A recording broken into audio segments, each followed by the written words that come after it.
وہ کسی عاشق ذات نے بڑے خوبصورت لہجے میں جان کائنات صلی اللہ علیہ وسلم کی شان کو بیان فرمایا اور آگے فطرت کے سربرق پر جو نام احمد رقم نہ ہوتا، یہ نقش ہستی ابر نہ سکتی اور وجود لوہو قلم نہ ہوتا، یہ محفل کن فقا نہ ہوتی وہ جو امام امم نہ ہوتا، ارے لوگو زمین نہ ہوتی فلک نہ ہوتا، عرب نہ ہوتا عجم نہ ہوتا، کائنات ارضی کے اندر لوگوں کچھ بھی نہ ہوتا اگر رب کائنات نے فاطمہ کے بابا کو پیدا کرنا نہ ہوتا۔ کائنات میں جو کچھ بھی بنا ہے حضور کے دم سے بنا ہے، اور ہماری سانسیں بھی حضور کے دم کی محتاج ہیں کہ حضور کے وسیلے اور تصدق سے یہ ساری کائنات کو رب کائنات نے سجایا ہے۔ اور یہ بات میں جوش خطابت میں نہیں کہتا، حدیث قدسی کے الفاظ ہیں، میرے آقا کریم تاجدار کائنات صلی اللہ علیہ وسلم ارشاد فرماتے ہیں کہ میرے اللہ نے یہ کہا کہ لولا کلمہ خلقت الدنیا، لوگوں سن لو کہ اگر میں نے محمد عربی کو پیدا کرنا نہ ہوتا تو میں اس دنیا کو کبھی نہ بساتا۔ لولا کلمہ خلقت الافلاق، افلاق کی دنیا بھی کبھی نہ سجتی اگر حضور کا دم نہ ہوتا۔ اور حد تو یہ رب نے کہہ کر دی جب ارشاد فرمایا کہ لولا کلمہ اظہرت الربوبیہ، فرمایا لوگوں یاد رکھنا میں اپنا رب ہونا بھی کسی بندے پر ظاہر کرنا پسند نہ کرتا اگر میں نے آمینہ کے لال کو پیدا کرنا ہوتا۔ خدا بھی ملا ہے حضور کے دم سے، قرآن ملا حضور کے دم سے، اور رمضان ملا حضور کے دم سے، اور ہمیں ایمان ملا حضور کے دم سے، اور رب رحمان بھی ملا ہے تو یہ بھی حضور کے ہی دم سے ملا ہے۔ اور کائنات ارضی کے اندر سب کچھ میرے حضور کی وجہ سے قائم و دائم ہے۔ آج لوگ میلاد کی تاریخ ڈھونڈتے رہتے ہیں کہ میلاد کب سے چلا، کہاں سے چلا، کیسے چلا، اس کا آغاز کہاں سے ہوا، اور طرح طرح کے لوگ باتیں کرتے ہیں۔ میں تو اپنے سادے لہجے میں یہ کہا کرتا ہوں کہ یہ میلاد، جہاں تک اس میلاد کا تعلق ہے، ہمارے ہاں میلاد کا معنی ہوتا ہے حضور کی عظمت کے گیت گانا، اس کو ہم عرف عام کے اندر میلاد کہتے ہیں۔ اس کے سوا اگر میلاد النبی میں خرافات ہوں تو ہمارا اس کے ساتھ کوئی تعلق نہیں۔ اگر کوئی ڈول کی تھاپ پر نوجوان رقص کرتا رہے تو ہمارا اس کے ساتھ تعلق نہیں۔ اگر میری ملت کے بچے چھوٹے چھوٹے معصوم گلی کوچوں کے اندر میلاد کے نام پر بھیک مانگتے رہیں تو ہمارا ان کے ساتھ کوئی تعلق نہیں۔ ہم نے کبھی یہ چیزیں نہیں سمجھائی۔ اگر کوئی چوری کی لائٹنگ کر کے گلیوں میں چراغاں کرے تو ہم نے کبھی چوری کی تعلیم نہیں دی۔ ہم نہیں کہتے کہ یہ میلاد ہے، لوگوں یہ خرافات ہیں۔ میلاد در حقیقت یہ ہے کہ خلوص للہیت کے ساتھ آمینہ کے لال کا ذکر کیا جائے، ان کے نام کا چرچا کیا جائے، اور ذکر فروغ مصطفیٰ ہر دم بڑھاتے چلے جائیں۔ عرف عام کے اندر ہم اسی کو میلاد مقدس کہا کرتے ہیں۔ یہ میلاد ہے، اور جہاں تک اس میلاد کا تعلق ہے کہ حضور کا ذکر کرنا، تو اس کی نسبت کسی بادشاہ کے ساتھ جوڑنے کی کوئی ضرورت ہی نہیں کہ آج سے 1000 برس پہلے فلاں بادشاہ تھا تو اس نے اس کا آغاز کیا۔ نہیں، میں سادے لہجے میں یہ کہتا ہوں، اللہ کا قرآن اس بات پر گواہ ہے کہ آمینہ کے لال کا میلاد کائنات ارضی کے اندر اس وقت رب کائنات نے خود قائم فرمایا تھا کہ جب کائنات کے اندر کچھ بھی نہ بنا ہوا۔ نعرہ تکبیر، نعرہ رسالت، جشن میلاد مصطفیٰ، حضرت علامہ محسن صاحب۔ علی وقار احباب، رب رحمان نے حضور کا میلاد منایا۔ قرآن پڑھو نا، اللہ رب العزت ارشاد فرماتا ہے لَتُؤْمِنُنَّ بِهِ وَلَتَنْصُرُنَّهُ۔ جب نبیوں سے عہد و پیمان کیا جا رہا تھا، نبیوں کی روحیں تھیں اور حضور کی ذات اقدس تھی، رب العالمین اس محفل کے اندر، اس بزم کے اندر رب العالمین نبیوں سے عہد و پیمان کروا رہا تھا اور ارشاد فرما رہا تھا کہ اے نبی و رسولو، تم گواہ ہو جاؤ جب یہ میرا محبوب تمہارے درمیان آ جائے تو تم نے یہ کرنا ہے کہ لَتُؤْمِنُنَّ بِهِ، فرمایا اپنا کلمہ چھوڑ کر میرے مصطفیٰ کا ہی کلمہ پڑھنا شروع کرنا۔ یہ اس وقت آمینہ کے لال کو ان کے میلاد کو بیان کیا جا رہا تھا کہ جب کائنات میں کچھ بھی نہ تھا، جب نہ دنیا تھی نہ دین، نہ زماں تھا نہ زمین، نہ عرش تھا نہ فرش، نہ تخت تھا نہ بخت، نہ تاج نہ راج، نہ دولت و ثروت و عمارت و جلالت و مخلوقات، نہ موجودات نہ معدنیات، نہ اسفل نہ اعلیٰ، نہ زیری نہ بالا،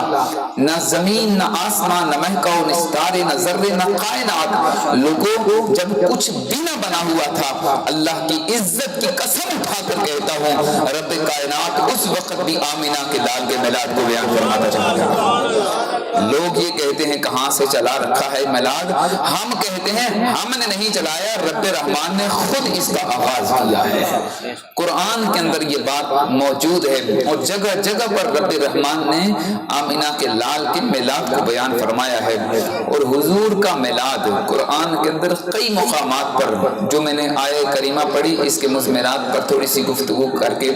یہیں سے اجازت چاہوں گا۔ اللہ رب العزت ارشاد فرماتے ہیں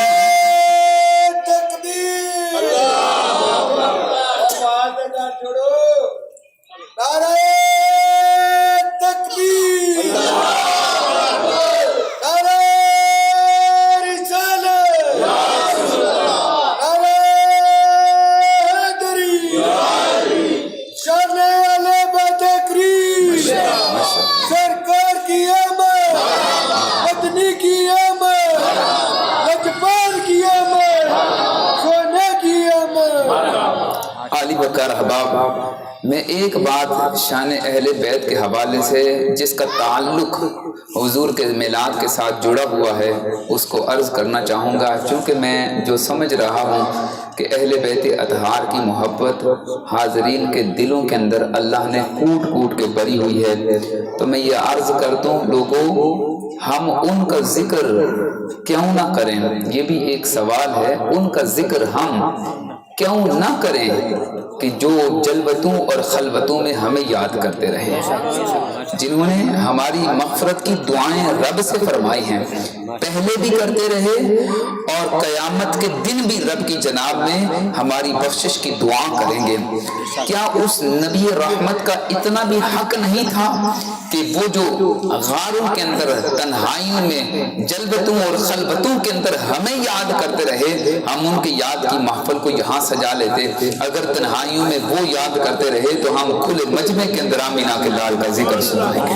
حق یہ بنتا تھا۔ اور وہ مولانا عبدالستار تھے نا، جو شاعر تھے، جو نعت گو تھے،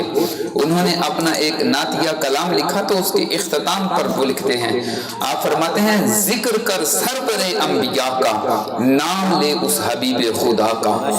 ذکر کر سرور انبیاء کا، نام لے اس حبیب خدا کا، کہ جلوتوں خلوتوں میں نیازی جو کبھی ہم کو بھولا نہیں ہے۔ حضور ہمیں یاد کرتے رہے، کیا امت کا اتنا بھی حق نہیں کہ حضور کو یاد کریں؟ اور حضور کی یاد کے لیے کیا کسی دلیل کی ضرورت ہے؟ ہاں، ہم یہ کہتے ہیں کہ لوگوں اللہ کے نبی کا ذکر کرنے کے لیے کسی دلیل کی ضرورت نہیں، ہم آمینہ کے لال کی ذات کے ساتھ غیر مشروط اور لامحدود محبت کیا کرتے ہیں۔ کوئی کہے کہ یہ میلاد کہاں پر لکھا ہے، مت دو، ہم نے بڑے دلائل دے دیے، 17-18 سال ہو گئے قرآن سے دلائل دیتے ہوئے، حضور کے فرمان سے دلائل دیتے ہوئے، اب دلائل کو چھوڑو، اس کے آگے کی ایک اور بات کرتا ہوں۔ کوئی پوچھے کہاں لکھا ہے، سادے لفظوں میں کہہ دینا تیرے مقدر میں نہیں لکھا، اللہ نے سنیوں کے مقدر میں میلاد لکھا ہوا۔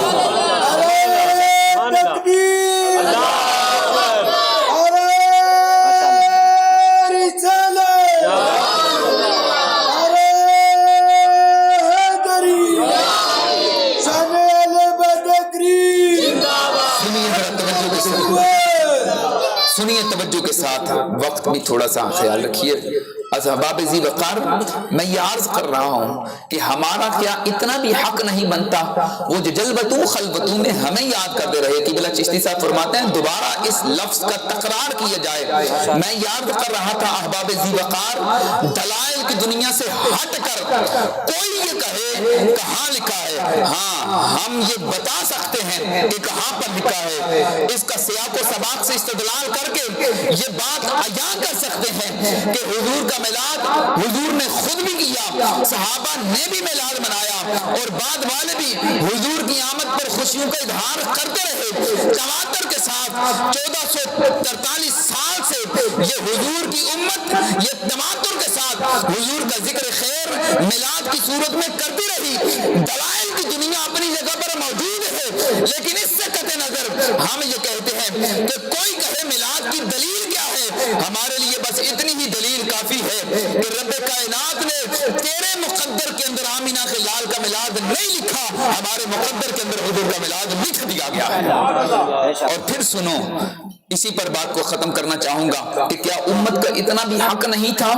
کہ وہ جو یاد کرتے رہے؟ مولا روم کی زبان سے غالب گمان کے مطابق میں نے آپ کے اطراف و اخناف میں کسی مقام پر یہ بات چھیڑی ہو اور سنائی ہو، چونکہ رات بھی عائشہ زمان مسجد کے اندر الحمدللہ خدمت کا موقع ملا، یہاں آپ کے بھی اللہ کے فضل و کرم سے اور اس کے ماں سوا بھی، تو شاید آپ نے کبھی یہ بات سنی ہو مجھ بندہ ناچیز کی زبان سے، لیکن اس تناظر میں آج کی اس بابرکت مجلس کے اندر عرض کرنا چاہتا ہوں کہ کیا حضور کا اتنا بھی حق نہیں تھا؟ وہ مولانا روم رحمت اللہ تعالی لکھتے ہیں نا کہ ایک دن حضور جان کائنات صلی اللہ علیہ وسلم جب قرآن کی آیت حضور کے قلب اطہر پر اتری نا وَإِنَّ مِنْكُمْ إِلَّا وَارِدُهَا، کہ کوئی بھی تم میں سے ایسا نہیں کہ جو جہنم کے پل صراط سے اوپر سے گزرے بنا جنت میں چلا جائے، تو حضور کے قلب نازنین کے اوپر یہ بات کراں گزری، حضور نے گھر کو چھوڑا اور غار کے اندر جا کے پناہ گزین ہو گئے، اور غار میں جا کر 3 دن تک امت کی مغفرت کی دعا کرتے رہے، 3 دن تک ہزار قطار روتے رہے۔ رب کی جناب میں ایک ہی صدائے دل نواز تھی، مولا میری امت کی بخشش عطا فرما دے۔ آج امت اگر تلاش کرے کہ ذکر کہاں پر لکھا ہوا ہے، تو اپنی قسمت پر رو، نادان تجھے خبر ہی نہیں، وہ جو جلوتوں خلوتوں میں ہمیں یاد کرتے رہے، تیری اور میری بخشش کی دعائیں رب سے فرماتے رہے۔ یا اس نبی آخر الزمان کا اتنا بھی حق نہ تھا کہ تو ان کے میلاد کی مجلس سجا لیتا، یا ان کے میلاد کے نام پر جلوس نکال لیتا، یا ان کے میلاد کے نام پر جھنڈیاں لگا لیتا، یا ان کے میلاد کے نام پر چراغاں کر دیتا؟ تو نے تو سب کچھ بدعات کی نظر کر دیا اور یہ کہہ دیا کہ یہ بدعات ہیں۔ عالی وقار احباب، ہم اس بدعات کو نہیں مانتے، ہم تو صرف یہ کہتے ہیں کہ آمینہ کے لال کی عظمت کا اظہار کرنے کے لیے جو بھی جائز انداز کے ساتھ جو جس انداز سے بھی خوشی کی جائے وہ اللہ کی جناب میں بھی جائز ہوتی ہے، آمینہ کے لال کی بارگاہ میں بھی جائز ہی قرار پایا کرتے ہیں۔ اور پھر یہ بات کہ جب حضور غار کے اندر تشریف لے گئے نا، تو اللہ کی بارگاہ میں مغفرت کی دعا کرتے رہے۔ مولانا روم لکھتے ہیں مثنوی شریف کے اندر کہ حضور کی تلاش میں صحابہ گئے، ایک وادی میں پہنچے اور وادی کے اندر جا کر چرواہے سے پوچھا ہے، چرواہے تو نے ہمارے حضور کو دیکھا ہے؟ تو چرواہا کہتا ہے میں نہیں جانتا تمہارے حضور کا نام کیا ہے، نام بتاؤ۔ صحابہ نے کہا ہمارے حضور کا نام ہے محمد، سب کہو صلی اللہ علیہ وسلم، ہمارے حضور کا یہ نام ہے۔ تو چرواہا جو کہتا ہے، مولانا روم کا قلم حرکت میں آیا۔ مولانا روم لکھتے ہیں کہ وہ چرواہا کہہ رہا تھا بل نمی دانم کے محمد نام کیست، مجھے نہیں پتا نام محمد کن کا ہے، ای قدر دانم کے اندر تیرا غار زار می نالت کسے لیل و نہار۔ فرمایا اس غار کے اندر ایک بندہ ہے جو نوکیلے پتھروں کے اوپر اپنا سر رکھ کے زار و قطار رو رہا ہے، اور اس کی آہ و بکا کبھی اس انداز کے ساتھ بڑھ جاتی ہے کہ از چرا کردن دہن پبستان، میری بکریاں چرنا بھول جایا کرتی ہیں۔ صحابہ کہتے ہیں ہم حضور کی تلاش میں اس غار پر پہنچے اور جا کر حضور کو، کسی کی اندر اتنی ہمت نہیں تھی کہ حضور کو اٹھاتا، اب حضور کے صحابہ واپس پلٹے اور گھر میں آئے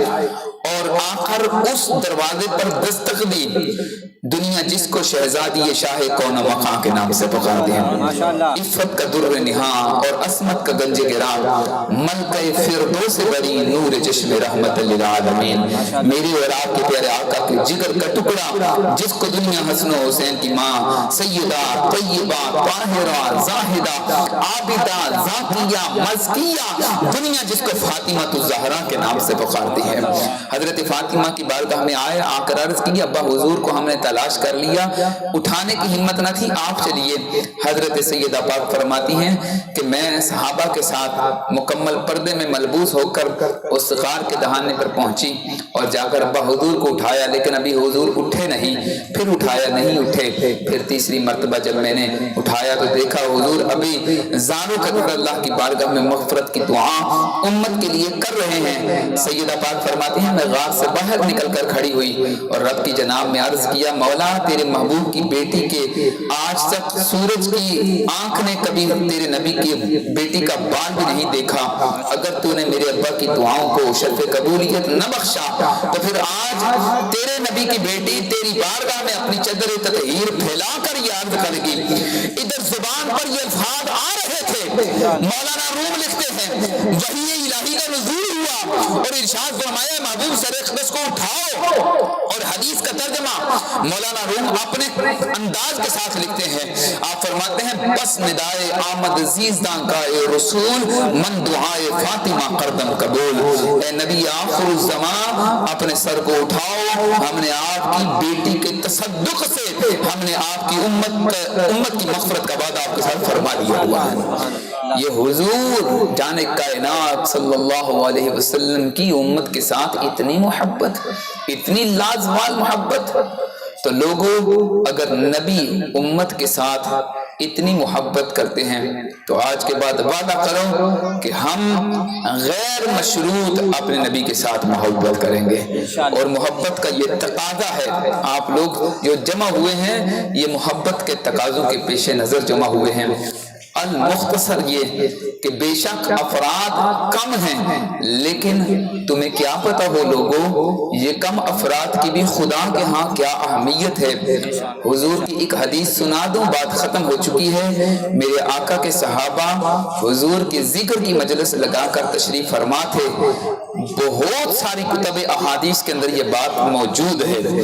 ایک دو نہیں کئی کتابوں کے اندر، جامع ترمذی کے اندر، مسند امام احمد بن حنبل کے اندر، سنن ابی داود کے اندر اور مشکات المصابیح کے اندر، اس طرح سے کئی کتابوں میں یہ حدیث کے الفاظ موجود ہیں، اور اس حدیث پر ائمہ محدثین نے کوئی جرح نہیں کی، کوئی تعدیل نہیں کی، سب نے متفق ہو کر یہ کہا کہ یہ حدیث صحیح ہے، یہ حدیث تام الضبط ہے، اس کے راوی عادل ہیں، سکہ ہے، اور یہ حدیث اپنے اعتبار سے مضمون کے اعتبار سے یہ مضبوط ہے، اور اس کو سب نے مانا، کسی نے جھٹلایا نہیں کہ نبی کے صحابہ حضور کا ذکر کر رہے تھے، اللہ کا ذکر کر رہے تھے، اللہ اور اس کے رسول کے ذکر کی مجلس کو دیکھ کر صحابہ کی مجلس میں آ کر حضور نے پوچھا کیوں بیٹھے ہو؟ عرض کرتے ہیں حضور ہم اللہ کا ذکر کرتے ہیں اور اے آمینہ خلال تیری ولادت کا ذکر کر رہے ہیں، حضور ہم آپ کی مجلس سے ملاد سجا کر بیٹھے ہیں، ومن علینا بک کے الفاظ کہ حضور اللہ نے جو ہم پر کرم کیا، احسان کیا کہ آپ کا کلمہ ہمیں عطا کیا،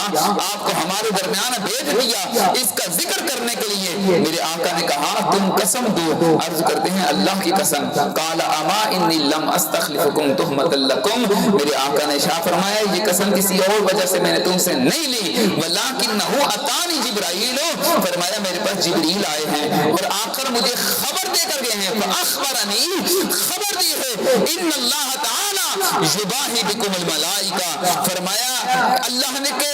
وحی فرمائی اور خبر یہ دی ہے کہ اے نبی جا کر صحابہ سے پوچھو یہ کیا کرتے ہیں، میں نے تم سے خبر لی اور جو اللہ کی طرف سے آیا وہی مقام پر تمہیں پایا، اور صحابہ تمہیں مبارک ہو، فرش زمین پر تم نبی کا میلاد منا رہے ہو، عرش بری پر رب کائنات تمہارے اس عمل پر خوشی کا اظہار فرماتا چلا۔